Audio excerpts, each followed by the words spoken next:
A few years back, upon a recommendation from a friend, I watched the film Food Inc., which I found to be intellectually dishonest. In order to promote its agenda against the commercial slaughter of livestock, because of the idea that it's bad, wrong, or unethical to kill animals. The tone of the film can be summed up with the last line spoken by the narrator. If you had to kill your own meat, everyone would be a vegetarian. Yeah. Nope. Nope. Nope, nope, nope, nope. People willingly kill what they eat every single day. Early on in college, I spent a year as a vegetarian. Not for any ethical reasons or qualms about killing life forms, because that's absurd. You can't feed yourself without killing living things. And then it turns into an insipid debate about which taxonomic classification of life has the most value. Which just makes everybody arguing sound like a species supremacist with a heavy bias toward organisms from their own kingdom. No. I was a vegetarian for two primary reasons. Number one, I read a bunch of convincing sounding literature, raving about the supposed health benefits of subsisting on plants. And that sounded great, because I was an unhealthy 98-pound, 6'1" weakling. Yes, 98 pounds. And simply not doing something sounded like a much easier fix than to actually do something. You know, eat, exercise, sleep properly. Number two, meat was kind of expensive, and it was way cheaper to live on oats and rice. My vegetarian stint came to an end when some girls who lived across the road from me invited my roommates and I over for dinner, and they served pork chops. Since I didn't have any moral hang-ups about eating meat, and eating bird food for a year had failed to turn me into Superman, well, I ate the pork chops, and for the first time in a year I felt really, really good. Soon after that, I flew off to Argentina for a couple of years, where it was extremely common to be invited over for a meal of beef, with a side of more beef on a daily basis. After 2 years of eating mostly meat, walking everywhere, and doing push-ups every single night and morning, I went from a 98-pound stickman to 215 pounds of muscle.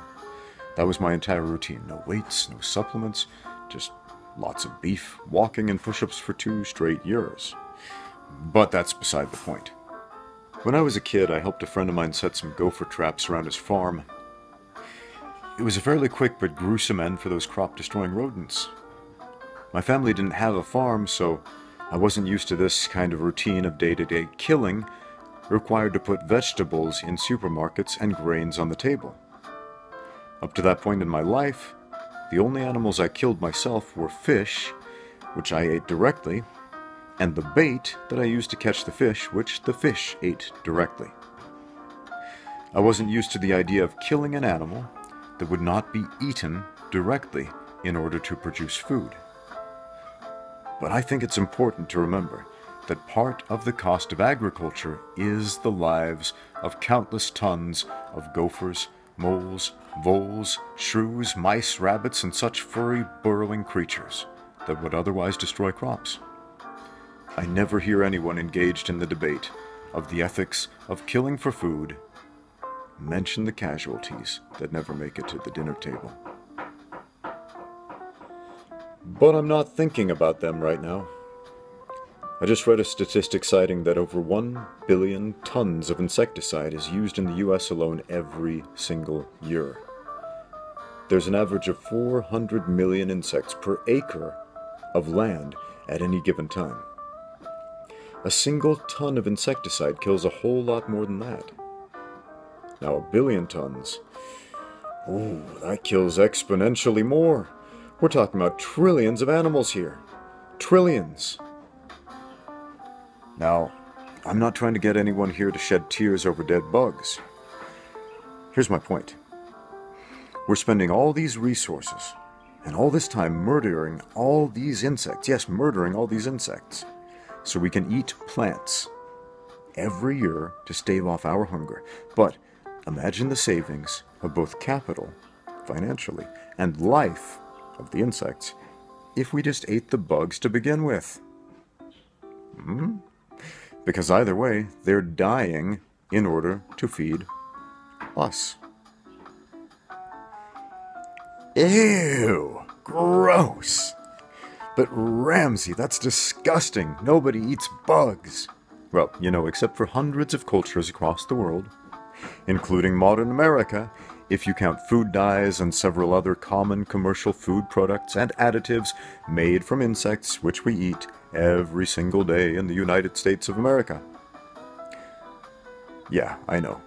Nobody is going to start eating insects instead of oatmeal in the morning. At least not in America, I imagine. But let's just be honest for a minute. We are all a bunch of complicit killers when it comes to feeding ourselves. I don't care if you eat meat, if you're a vegetarian, if you are the strictest vegan in the world and your heart just breaks at the thought of an ant dying. We are all a bunch of complicit killers every time we eat. Regardless of which species we stuff our guts with. A moment of silence for the gophers, please.